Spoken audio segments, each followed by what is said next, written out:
And I'm pregnant, I told him, unsure of how he'd react. That's great news. I'm going to be a dad. Charlie exclaimed, smiling widely. His excitement was contagious at first, but then his expression turned thoughtful. Do we know the gender yet? He asked. No, it's too early to tell, I replied. Well, it has to be a boy, he said confidently. His words made me uneasy, but I chose not to address them immediately. Later, when we found out we were expecting a girl, I was thrilled, but Charlie's reaction was much colder. A girl? Are you sure? Maybe the doctor made a mistake. Can we get it checked again? He asked, clearly disappointed. I felt a pang of sadness, but what worried me more was how Grace would react. When we told Charlie's parents, his father was genuinely happy. That's wonderful news, Elsie. A grandchild, what a blessing, he said warmly. Grace, however, barely managed to hide her disappointment. A girl? Well, I suppose we'll just have to hope for a boy next time, she muttered. Her words stung, and I felt my joy about the baby dimmed by her attitude. As my pregnancy progressed, Grace became even more controlling. She insisted that I follow strict rules about my diet, daily routine, and even the way I prepared for the baby's arrival. Despite my growing discomfort, I tried to stay polite and accommodating. But everything came to a head when I expressed my desire to give birth at my parents' home, where I knew I'd feel supported and cared for. Grace was livid. What do you mean, giving birth at your parents' house? That's completely unacceptable.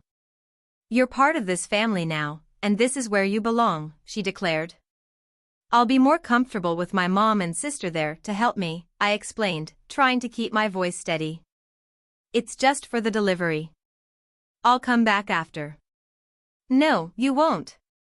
If you leave this house, you're not welcome back, Grace snapped.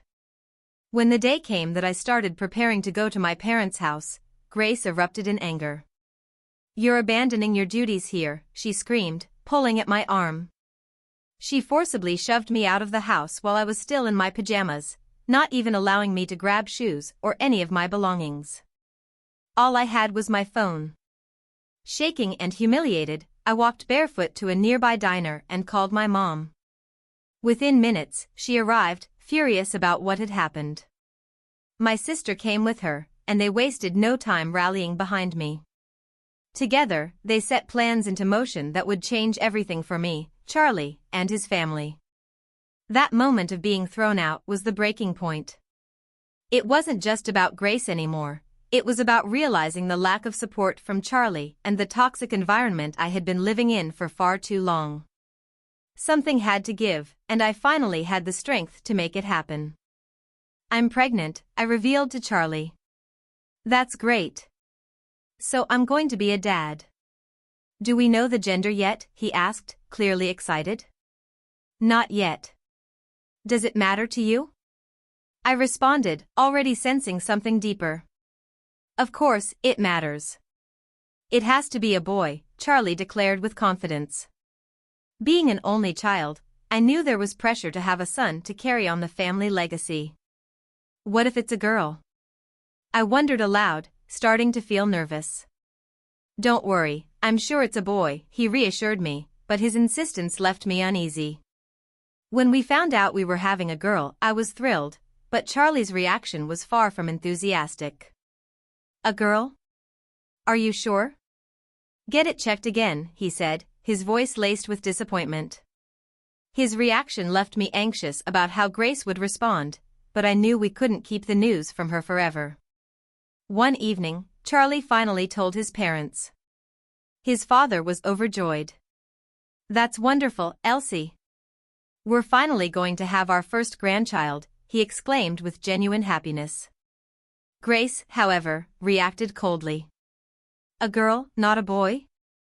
It has to be a boy for Charlie's sake, she muttered, her disappointment evident. After that, things only worsened. Grace continued to pressure me about my duties, even questioning if I planned to quit my job once the baby arrived. Just because you're pregnant doesn't mean you can slack off. Pregnancy isn't an illness, you know, she said coldly. Hearing such words from another woman, especially one who had experienced pregnancy herself, was shocking. It made me question whether staying in this house was right for my baby's well-being. My parents lived 4 hours away by train. After my father passed, my mom and sister had been living together in our family home. I started thinking that going there to give birth might be the safest and most supportive option. With a heavy heart, I called my mom. "Mom, it's me," I said. "Elsie. It's rare for you to call." "What's going on, sweetheart?" she asked. "I'm pregnant, and I was thinking. Could I come home to give birth?" "You're pregnant? Why didn't you tell us sooner?" "Congratulations, honey. Of course, you can come home. But have you talked to your in-laws about this?" she asked, always concerned about doing things the proper way. "Not yet," I admitted. "Make sure you discuss it with them first. If they agree, I don't see a problem," my mom advised. Feeling encouraged, I brought it up with Charlie that evening. "I'm thinking of going home to my parents' house for the birth," I said, gauging his reaction. "Oh, going home for the birth? That's fine, I guess," he responded nonchalantly. "My mom's here, so everything should be okay." His quick agreement surprised me, but I still anticipated resistance from Grace. Later, I approached my father-in-law. "I think it would be best for everyone if I went home for the delivery. What do you think?" I asked, trying to sound diplomatic. He seemed surprised at first, but then smiled. "If that's what you want, Elsie, then it's probably the best decision." "I won't oppose it," he said, reassuring me. Relieved, I prepared to leave, but on the morning of my departure, I woke up to find my packed luggage missing. My heart sank. Charlie and his father had already left for work, leaving me alone with Grace. "Do you know where my luggage is?" I asked, hesitating. "Oh, that? I got rid of it," Grace snapped. "I don't need a daughter-in-law who causes so much trouble. Don't ever come back."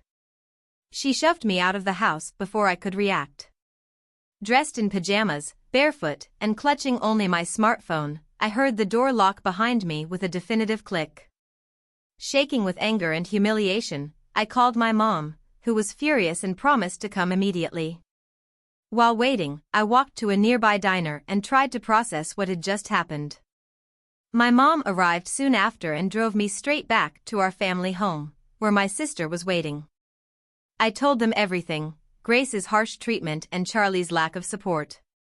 My mom and sister exchanged quiet words, murmuring something that left me wondering what they were planning. The next morning, I went to fetch the newspaper and was stunned to find Grace and Charlie kneeling outside the door. "Elsie, I'm so sorry. It was all my fault. Please don't sever ties with my husband's company," Grace pleaded. "Elsie, I'm sorry too," Charlie added. "Can we please continue doing business with my dad's company?" Confused, I had no idea what they were talking about. My mom stepped forward and sternly asked, "What do you mean by resuming business?" To avoid further disturbance, she invited them inside. Once seated, Charlie began pleading his case. "Would you consider resuming business with my dad's company? Please," he begged my mom and sister. I turned to my mom, puzzled. "What does this mean? What business?" My mom explained, "Yes, we work with one of their subsidiaries. It's one of the major companies within their group, second only to the main office." Charlie chimed in, "Their top client is your mom's company." This revelation left me stunned. As I chuckled at the revelation about my mom's business dealings, her expression turned serious. "I can't continue doing business with a family that treated my daughter so poorly," she declared firmly. Grace, desperate and panicked, pleaded, "Please, I beg you.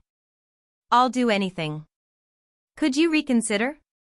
My sister smirked and interjected, "You said you'd do anything, right? Then you'll agree to a divorce for Elsie, and naturally, you'll pay alimony and child support." Her words struck a chord with me.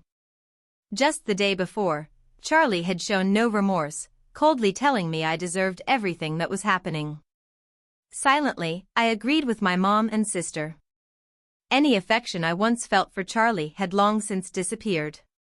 Thanks to my sister's sharp comment, the conversation shifted decisively in our favor. Grace, though hesitant, finally asked, even if it means agreeing to a divorce, will you resume business? With a knowing smile, my mom picked up her phone and made a call. It seems this woman agrees to my daughter's divorce, she said clearly into the receiver. On the other end, my father-in-law's voice came through. Got it.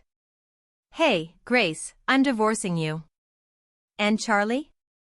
You're fired. The drastic conditions for resuming business were non-negotiable. My mom's decision was final. I can't forgive the way you treated Elsie. You both deserve to face the consequences, she said resolutely. The unexpected turn of events left Grace without a husband and Charlie without a job. My father-in-law's influence ensured that neither could find support within their social or professional circles. Charlie struggled to find employment in his previous field and eventually took a job in customer service. However, frequent complaints led to his termination there as well. Now, Grace and Charlie live in a cramped one-bedroom apartment, scraping by on daily wage jobs. Their once lavish lifestyle, funded by my father-in-law's wealth, is gone, and their relationship has grown increasingly strained. Meanwhile, I gave birth to a healthy baby girl at home, surrounded by the unwavering love and support of my mom and sister. As life settled, I prepared to join my mom's company, excited to begin a new chapter in my career. Charlie hasn't reached out about our daughter. While I expect him to meet his obligations for child support, I have no intention of letting him play a role in her life. My focus is on moving forward, creating a happy and fulfilling life for myself and my little girl.